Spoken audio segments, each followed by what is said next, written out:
Assalamualaikum warahmatullahi wabarakatuh. Ensiklopedia Al-Fatih kembali ke hadapan Anda untuk berbagi info Islami.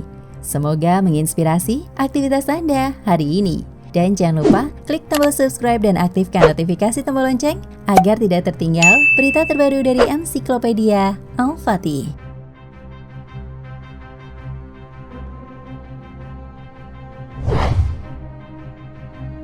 Tidak bisa dibantah, kesombongan dan kerusakan yang lebih besar lagi akan mereka ulangi pada masa yang akan datang. Sampai akhirnya Allah akan melenyapkan mereka dari permukaan bumi ini. Tentu saja kehormatan dan kemuliaan yang diberikan Allah tersebut tidak sesuai dengan sifat-sifat bangsa Babilonia atau Romawi yang pernah menghancurkan bangsa Yahudi sebelumnya. Penghormatan dan kemuliaan itu lebih berhak disandang oleh Rasulullah Sallallahu Alaihi Wasallam beserta para sahabatnya dan orang-orang beriman selanjutnya yang mengikuti pola kenabian manhaj an-nubuwah. Maka tatkala Rasulullah Sallallahu Alaihi Wasallam pertama kali sampai di Madinah saat hijrah, langsung menyusun perjanjian antara kaum muslimin dengan bangsa Yahudi untuk saling menjaga perdamaian. Namun bangsa yang telah mendapat laknat Allah itu melanggar dan merusak perjanjian yang sebelumnya mereka sepakati. Oleh karena itu Allah mendatangkan kepada mereka hamba-hambanya, yakni kaum mukminin yang mempunyai kekuatan besar untuk mencari Yahudi keluar masuk kampung ke seluruh pelosok negeri. Berakhirlah kedikjayaan, keponggahan, dan kekuasaan bangsa Yahudi di Madinah, Khoibar, dan kawasan Taimah Jazirah Arab. Hingga hancurlah seluruh pengaruh dan impian mereka untuk bercokol di bumi Arab.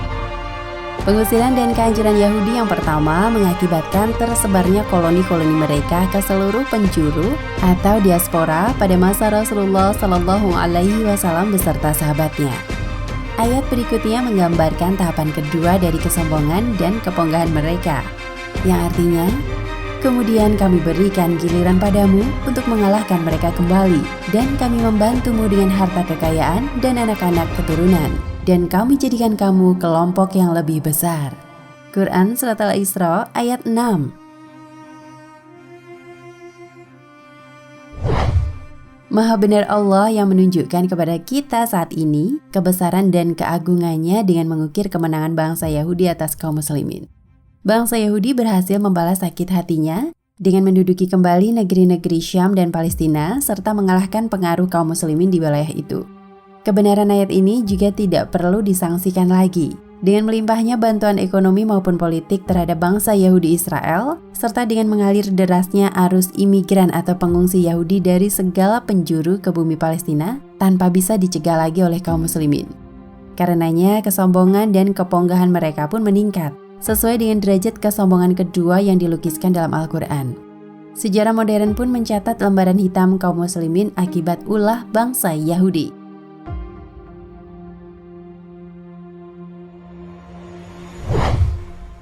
Kehancuran Yahudi. Perbuatan biadab dan kekejian yang dilakukan Yahudi Israel sesungguhnya hanyalah akan mempercepat datangnya siksaan dan hukuman Allah sebagaimana yang telah dijanjikan dalam Al-Quran pada ayat berikutnya, yang artinya, jika kamu berbuat baik berarti kamu berbuat baik bagi dirimu sendiri, dan jika kamu berbuat jahat maka kejahatan itu bagi dirimu sendiri. Dan apabila datang saat hukuman bagi kejahatan yang kedua, kami datangkan orang-orang lain untuk menyuramkan muka-muka kamu, dan mereka masuk ke dalam masjid sebagaimana musuh-musuhmu memasukinya pada kali pertama, dan untuk membinasakan sehabis-habisnya apa saja yang mereka kuasai. Quran Surat Al-Isra ayat 7.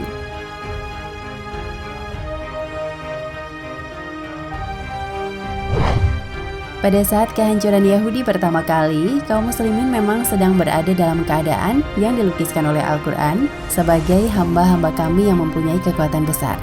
Dengan demikian, maka lafaz sebagaimana musuh-musuhmu memasukinya pada kali pertama memiliki relevansi atau hubungan yang amat kuat dengan keadaan yang pernah terjadi sebelumnya. Dengan kata lain, kaum muslimin baru akan menghancurkan Yahudi pada kali yang kedua setelah memiliki kekuatan.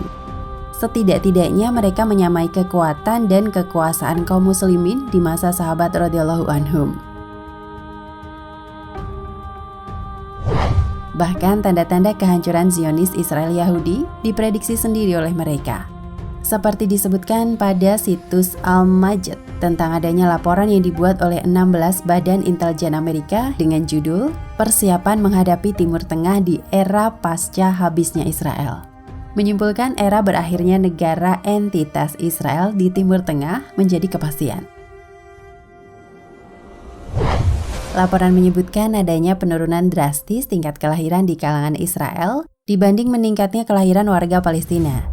Ada sebanyak 500.000 warga Israel yang memegang paspor Amerika. Sementara mereka yang belum mengantongi paspor Amerika atau Eropa, kini mereka sedang memproses penerbitan paspor tersebut. Laporan yang juga merupakan hasil studi itu memprediksi para pengungsi Palestina yang terusir akan kembali ke tanah air mereka di Palestina yang kini terjajah.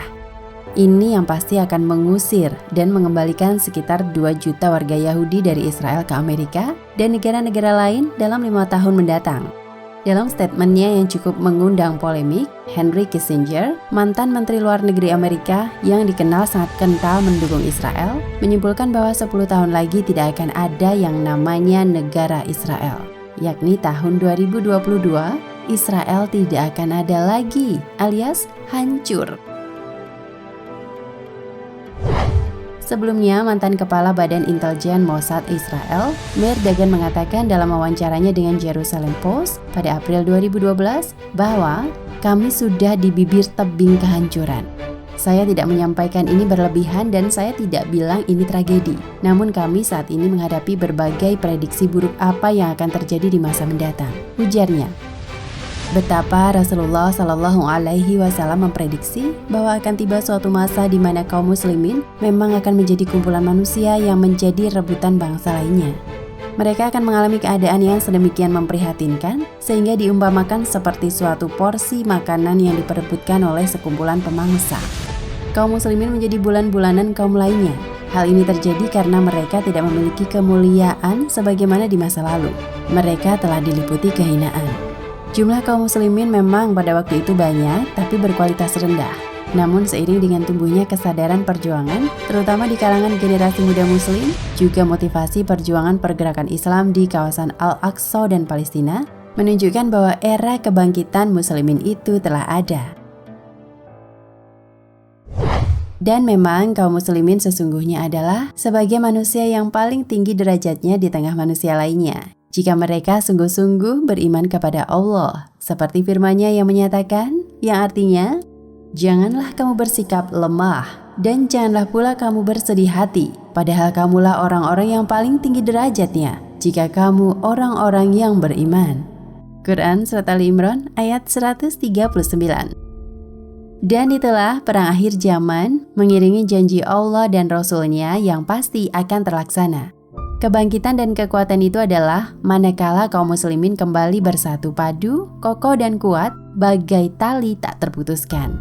Itulah persatuan dan kesatuan kaum muslimin yang terpimpin di bawah seorang khalifah bagi kaum muslimin. Wallahu a'lam bishawab. Nah, pemirsa Ensiklopedia Al-Fatih, sampai di sini perjumpaan kita kali ini. Semoga menginspirasi.